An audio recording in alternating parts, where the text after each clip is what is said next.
and we played that yesterday. We're now joined by Baylor Director of Athletics, Mack Rhoades, on 365 Sports with Craig and David Smoke. I'm not being flippant here, but how difficult have the last couple of days been for you? No, I appreciate the question, and I want to be really transparent and candid. They haven't been a lot of fun, I'll tell you that. But hasn't been the end of the world either. I think that the loss Saturday night was certainly, at best disappointing. I think, Smoke, you used the word unacceptable in the press conference, and I wouldn't disagree with that one bit.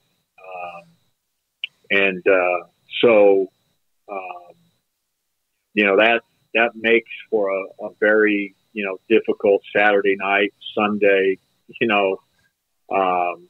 even going into a Monday. But I think the other side of it is,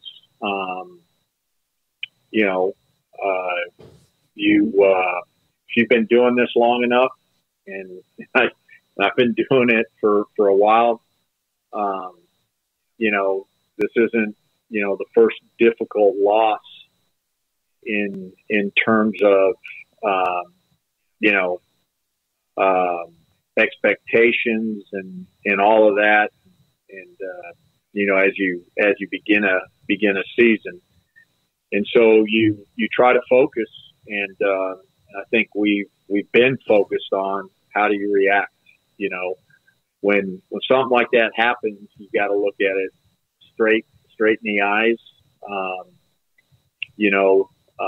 right in the face, and deal with it head on. And so, that's how, I think my energy and Coach Aranda's energy is best utilized is, how do you react, right? You certainly have a chance to process, and I could, I'm okay with saying I was pretty dang angry after the game, and but you're not going to make probably good decisions when you're emotional and when you're angry, and so how do you get through that, and then again make decisions that are constructive, that are positive, and that are supportive moving forward. What's that old saying that you hate losing more than you love winning, and that probably best describes me. And so yeah, not a lot of fun. Didn't like it. Would much rather be in a different place, but this is where we're at, and we've got to find the best pathway forward. And I think Coach Aranda, he's certainly measured with his emotions, but I can tell you, equally disappointed, angry, unacceptable, all of those things. Mack, I know we're not going to diagnose the game by any means, and you have to be measured as well, but maybe what was the most surprising, disappointing thing that you felt in watching that unfold on Saturday night? Yeah, Coach and I spent a little bit of talking, time talking, afterwards, and I think for me, and again, it's not like I'm a football coach. It's it's not like I had watched any tape, but I just felt like we didn't execute and like I thought I would, or like I've seen us execute in practice, and then just maybe some lack of juice, some lack of energy. And, I've been to enough practices this fall camp where, what you saw in practice in terms of, the competitiveness, how hard we fight, how hard we go in practice, the level of execution, you just, opposite of what we saw Saturday night. So, gotta get it corrected. And, one of the great qualities of Coach Aranda is he's got great instincts. He's got as good as instincts as I've ever been around, and he just needs to trust those. And again, whatever his gut is telling him in terms of tweaking or changing, he'll do that. And so, but that, to answer your question, Craig, that's probably what surprised me most. There are 3 notches on a heating pad. Usually there's like, you turn it on and there's like a light, and then it gets like orange, and then it gets red. Is there a heating pad on the football program? You guys could probably answer that better than I could in terms of the external, right? I'm focused on what we're doing internally, and our processes and accountability and all of those things. And so, I would say that, there's some discomfort because, that did not live up to expectations. And I think anytime you don't live up to expectations, there's discomfort. And, I think that discomfort is from within. It's not externally applied at all. Again, not focused there. It's internally applied. And I think Coach Aranda, puts it on himself, puts it on his coaching staff, puts it on our student athletes. So, again, I think there's some discomfort. Mack, I know there's always pressure to win. I mean, that's what it all boils down to. And Coach Aranda even said that on Monday, like in the one-on-one conversation of like, I know it's all about winning, but given the landscape, is there more of a pressure than ever before, especially when you see, similar schools, whether it's a TCU going to the playoff or it's SMU joining the ACC or just all the different things that are going on, the NIL rat race? Is there more amplified pressure, especially of being worried about, kind of flatlining and losing your spot, so to speak, or is that just something that us on the outside, think is actually going on? Yeah, Craig, it's a great question.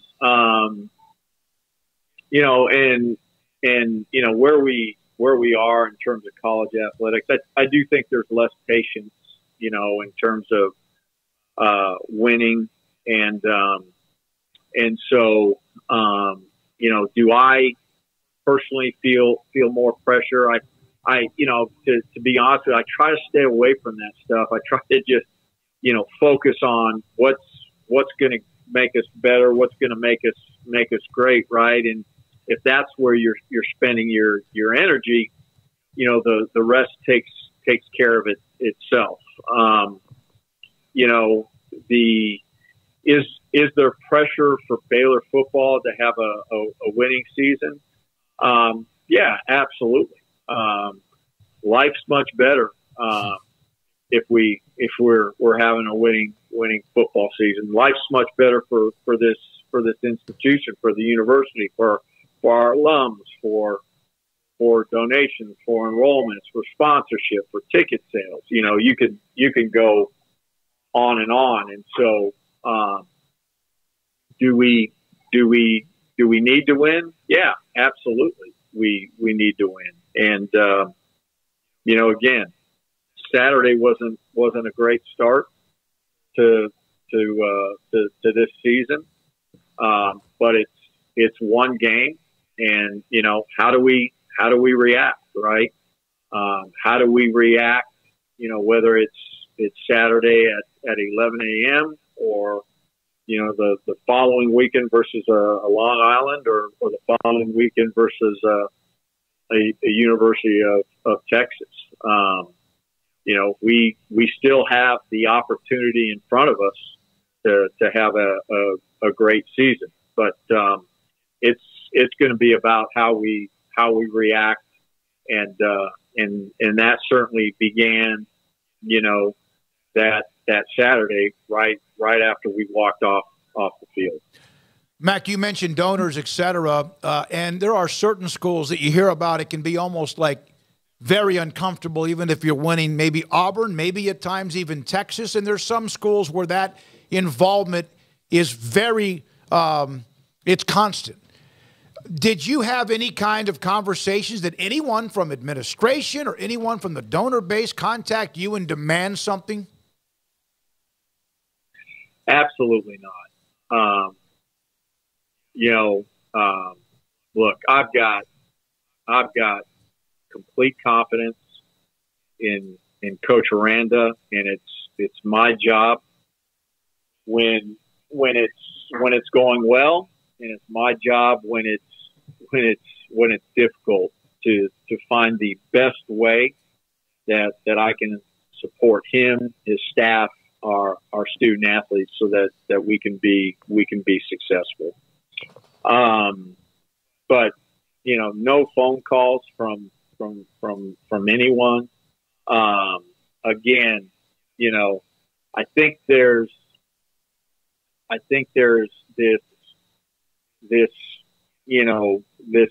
this line of you can way overreact, which isn't good, right? And so you've got a Dutch oven, and you can turn up the heat way too much, and what's in the oven burns, right?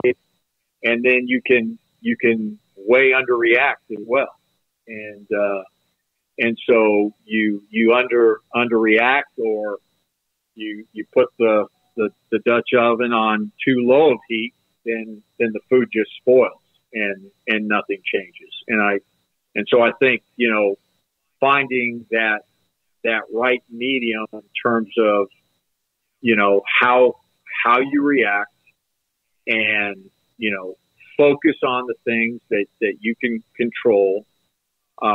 What's priority? What needs to be tweaked? What needs to be changed, right? And go at it, and put all your effort there, and move forward. And so I think that's what we've done this week. It's one thing because of the frustration or whatever the word used with Texas State, but now there's a program that's lost 5 in a row, and there's a lot of money that you put into football, because football pays for basically everything else, along with Scott Drew and men's basketball. Is that something you saw happening? Say that again. I'm not sure what. No, I'm not sure. It's one thing. What you asked yeah, about. It's one thing for people to be angry and want to say things right now because it's Texas State and it's a school that Baylor should not lose to, despite all due respect to G.J. Kinney, and I've known him since he's a high school player. But it's also a 5-game winning streak for the program that feeds everything you have in athletics other than men's basketball, and even then. Is that something you actually ever saw happening? Yeah, I mean, I don't know that, we predicted, 5 games ago that we were going to go on a 5-game, negative streak. There was, certainly, no internal indications. And, I think despite all of the stuff that I've been involved with conference-wise, I've been, pretty in tune in terms of football, and you look at recruiting classes, and we've stayed pretty consistent, in terms of rankings. And I'm not a big rankings person, but they give you a general idea. The accountability piece. I think Dave has certainly spoke to that, and I think there's been strides, positive movement forward. I love the three coaches that we've brought in, that are here with us, two of them the first time, and then Matt College returning. And so, you look at, the strength and conditioning component, the nutrition component, all of those things. And we certainly sat down at the end of the year, Coach Aranda and I, and Jovan, and talked about all of those things and what needs to get better, what can we improve upon. And so, I don't know that, there were any signs or indications, or that you could predict that, we'd have this 5-game stretch. And, but it's where we're at. And, we've dug ourselves a hole, and we've got to fight and scratch our way, climb out of it, period. And that's what we're going to do. Yesterday when I was talking to Dave Aranda about maybe they misjudged the talent or the recruiting or whatever, he discussed this, obviously the culture, the fit. You hear that a lot, and you hear that a lot with what Dave Aranda has said, and even you've mentioned it as well. But it sounded to me, and I actually I hated to, but I said, but you got to win. Is it harder to recruit players, or is it set up as a disadvantage for Baylor on the players you need to recruit to play football here? Yeah, probably, yes and no. I think take Baylor out of it, right? And whatever admissions processes, policies, things that you go through here, right?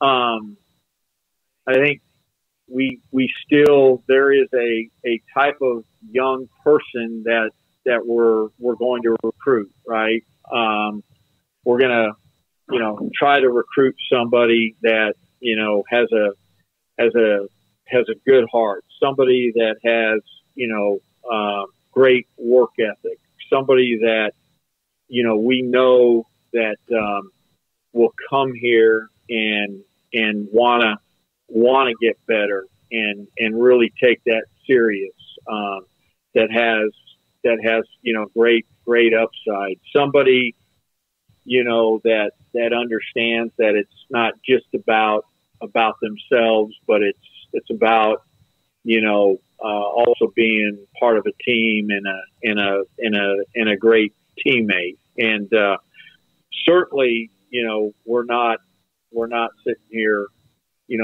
trying to recruit this perfect person.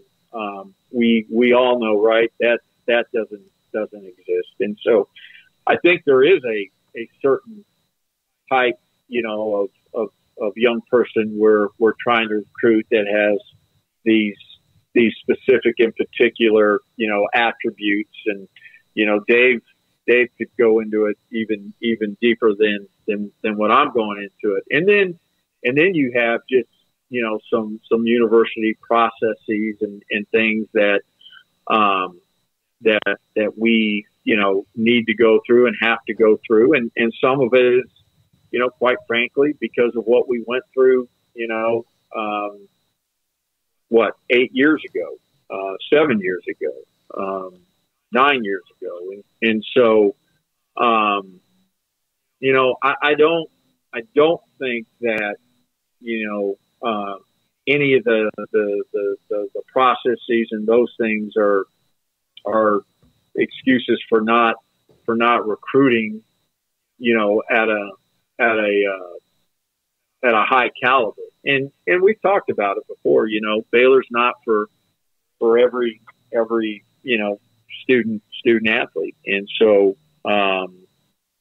you know, I think we've got really good talent on this team. And it was you know, good talent that certainly didn't play well on Saturday. And, you know, it's Coach Aranda's responsibility and our staff to make sure that doesn't happen again. Mac, there's a player that was supposed to be a part of the roster, Johnny Carter from Utah State. Carter from Utah State, who's a pretty good player, but he put out a note, I guess it was over the weekend, that he would not be attending Baylor. And I understand that there are transfer and credits, and I don't know what it's like compared to when I went to school because that was so long ago. Is there any kind of hold up when it comes to transcripts and credits, or what transfers from an athlete from another school to Baylor? And should that not be something that has to take so long, or is that like an NCAA issue? Yeah, you know, without going too deep into that, you know, we had some challenges with the transfer admittance process, with a Johnny and this particular, you know, circumstance, and I think there was some nuance to it, and you know, it's stuff that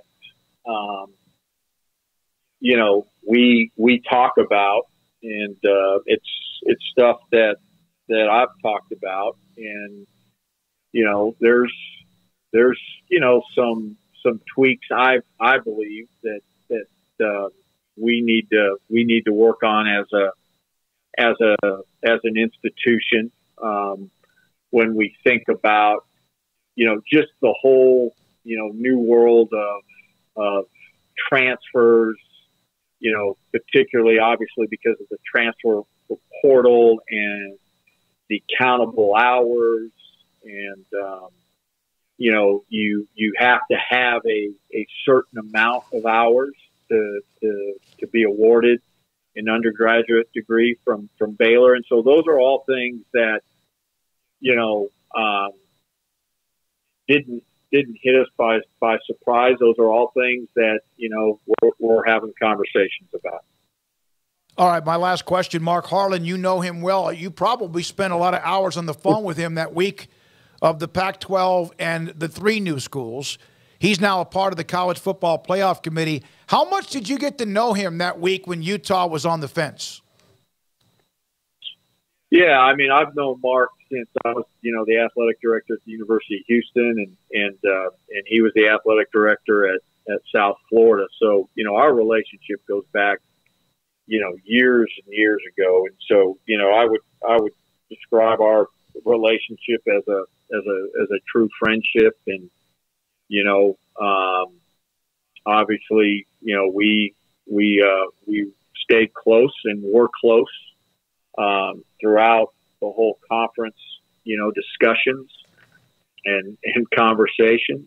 And, you know, I'll look forward to, in fact, I was on the phone with him, you know, earlier today, and we were talking about, you know, football scheduling in the future, not necessarily, you know, Baylor, Utah, but just, you know, as it relates to the Big 12 conference, and how do we do this? How do we move forward? But he's a good friend, and I look forward to seeing him on Saturday. So, you know, and look, here's what I want our fan base to know is, you know, I certainly understand their frustration with the loss, and they should be frustrated, and they should expect more.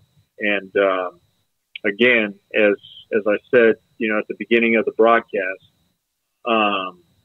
you know, that loss, and that is you always got to be careful, because, you know, I've got great respect for Don Coryell, the athletic director, and Coach Kinney and Texas State University. So, you know, I always want to be mindful of that. But, you know, that loss or maybe not the loss necessarily, maybe a better way to, in a more respectful way to say it, the way we played in that game was unacceptable, and we got to get better.